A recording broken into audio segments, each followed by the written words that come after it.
really proud of the work that the foundation has put in. It's really great to see people being excited about them themselves and wanting to go out and visit. It's a magical place. It's a place to be in nature, experience it. We have fabulous staff at the Nature Center, and we're here to listen to them, to find out what the needs are from them. So there's, a whole range of ways that we can support the work that's already being done here at the Nature Center.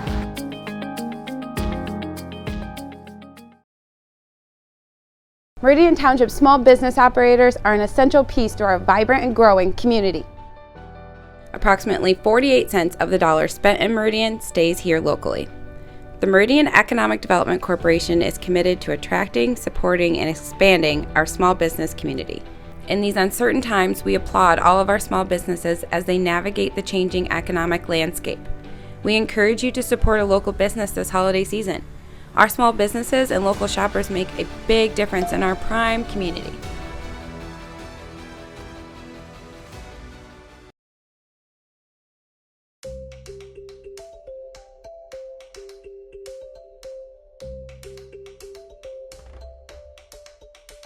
Hello and welcome to All About Animals. I'm Brandy Yates, and we are back at the Harris Nature Center with Katie Adams, Harris Nature Center Coordinator. Thank you so much for having us out again. Yeah, thanks for doing this.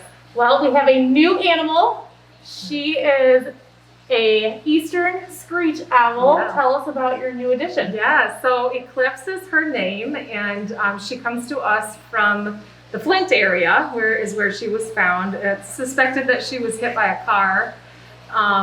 You never really know, because the people that bring the animals to the wildlife rehabbers don't know what happened to the animal. Right. So, and then she was cared for in Eaton Rapids at the Wildside Animal Rehab Center there. And so once she was all fixed as much as she could be, it was deemed that she was not releasable. So that's why she's now going to be an educational animal. Okay. So she is missing her left eye. So that makes it kind of difficult to be an owl in the wild when you can't see very well. So, Oh no. yeah. All right. Well, she is beautiful, and you've had an Eastern Screech Owl before. Tell us about that. Yes, yeah. So we had one named Calypso. So same species. What is interesting is if you got to see Calypso in the past, you would notice that it was a gray phase Eastern Screech Owl, which meant the feathers were gray. Okay. And Eclipse is actually the red phase, Okay. which is really fun. So she looks very different, but kind of the same because it's the same kind of species. So in Michigan, they're what we call a polychromatic species. So it means they can come in two different color phases, sometimes more. So another example of that would be for people that have seen black squirrels. They're actually called Eastern gray squirrels, and they're polychromatic, so they come in more than one color, so they can be gray or they can be black. But And it's this actually is why the same it's species. educational. Yeah, exactly. So she Yeah. she is beautiful, and our first instinct was she's very small. So is she a baby? Tell us about her size. So a lot of people think so because when you think of owls, you think of like the great horned owl, which is usually a much larger owl. Mhm. But screech owls are one of the smaller owls in Michigan. Not the smallest, but one of the smallest Really? owls. So she's actually a full-grown adult Eastern screech owl.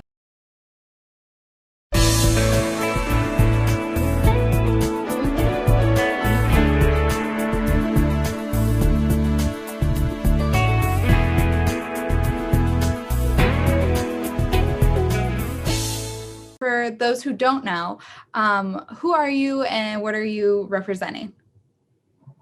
Sure, I'm Casey Thompson. I'm the Vice President of Operations with the YMCA of Metropolitan Lansing.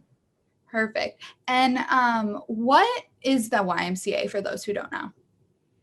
Sure. The YMCA is an amazing nonprofit that does great work within our community. We also focus on health and wellness initiatives. So at any one of our 4 locations, you're going to find amazing equipment, fitness classes, programs that support everybody.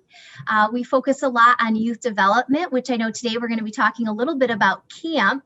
And during the summer months, camp is a huge piece of what we do, not only during the day, but we also have a resident camp, which is about an hour and a half north of Lansing. So over the last year, what has engaging with the youth looked like for the YMCA? Sure. So the YMCA had to change how we interface with a lot of our families, a lot of our kids, a lot of our programs changed. But as always, we're committed to serving them. And so I think the biggest program that we did during the pandemic was to partner with the Lansing School District. We were able to step in and help with remote learning. Our families were balancing a lot, from living in a pandemic to, trying to educate their children, trying to work. And so we were able to do that online remote learning program, which was fantastic. So we had a lot of families, not only in the Lansing School District, but surrounding area schools that took advantage of that, so that when the kids were dropped off, the parents knew that their kids were completely focused on their education and that we would help them with all their homework. Okay, perfect. And so now that it's summer and the COVID restrictions are lifted, what exciting opportunities are there? I know you mentioned camp. Can you go a little bit into that? Hello and welcome to Home Entertainment. I'm Brandy Yates and we are here at the Wharton Center with Bob Hoffman. It has been a long time, Bob. It has been such a long time. It's so good to see you. Good to see you too. It's great to be talking about Wharton Center again and the exciting shows because we have a season. Yes. So, good news. COVID kind of put a halt to everything, and especially did. Broadway. And I know Broadway slowly coming back, and including here at the Wharton. Yeah, and we're taking all safety precautions in, but I want people to feel safe and secure when they come see a show at Wharton Center. And so when you talk about that, right now on the campus of Michigan State, you have to have a mask. So when you come into our building, because we're part of Michigan State, you have to have a mask. Some shows are going to require vaccinations. It's just from the show. So if that's the case, it'll be on our website. It's the best place to see. All my media releases will have that information on there too. Okay. But I always encourage everyone, before you come to a show, if you don't have internet, just call the ticket office and find out what the policy is. But most shows, you're going to have to wear a mask right now. But things change all the time. Very, very true. We don't know where we'll be. But the good news is we are here, and it starts with, the big Broadway show starts with Hadestown, December 7th through the 12th, which is coming. This was the winner of 8 2019 Tony Awards, including Best Musical. Wow, okay. I know nothing about this musical, so I'm really interested. Well, 2020, it won a Grammy Award for Best Musical Theater Album, so the music is amazing. Oh, yeah, I'm sure. It. But the great thing is about this show is it's an epic love story intertwining two Greek myths. Oh, Don't worry about that. It's really easy to understand. It's just an incredible show. And what makes Hadestown stand apart from other shows is it's uplifting, it's inspirational, it's inspiring. It's a profound sense of hope for the positive in life. Okay. Which is what That's we all what we really all need right now, right? So it's a perfect show. A lot of work goes in from each person, and it's impressive to see just the appointments here tonight. I do have one question. I think the question's for the clerk, but I'm not sure. I'm just wondering, and I had been asked previously, but how do we determine the terms for each different board and commissions, considering that they're a little bit different for each one? Do you know? What do you mean? So, for example, the Building Board of Appeals is a 3-year term, but the the Community Resource Commission is a 2-year term. The Downtown Development Authority is a 4-year term. So I was just wondering, how do we determine terms per commission and board? I believe, and someone can correct me, that this was set by Township Board long before me and any of us. Some of it is state statute, but some of it is actually dictated by state law. Okay. EDA, there's a number of these groups, planning commission, et cetera, that are actually established under state law provisions, and we're guided by those terms. But then others, like, for example, we created the Transportation Commission just a few years ago, and we set the term in the process of its creation. So it would be based on which group you're talking about as to whether the board did it or whether it was required to be done that way. But if you really need to know or want to know, we can have, I'm sure we can do some research, come up with how they came into being. It would just take a little while. No, I think that's sufficient. Thank you. I understand that it's either legislation or voted on by a commission and or board. Thank you.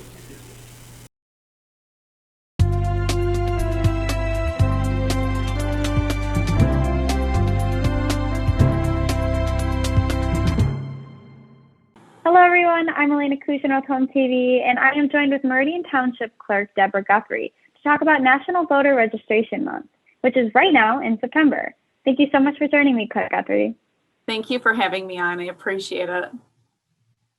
So first off, happy National Voter Registration Month, everybody. So what is the importance of this month?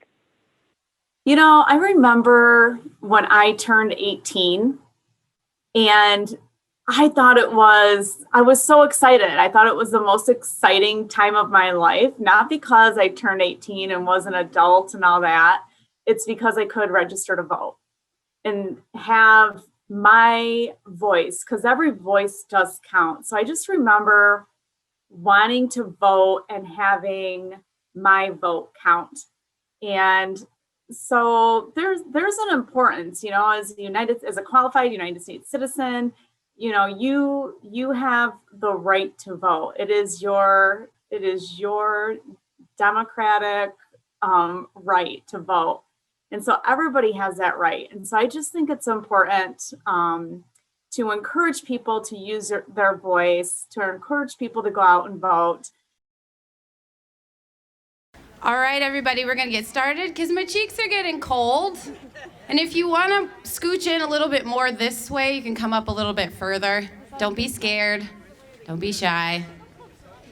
Good morning on this beautiful November 19th. We are here to christen and welcome the LEAP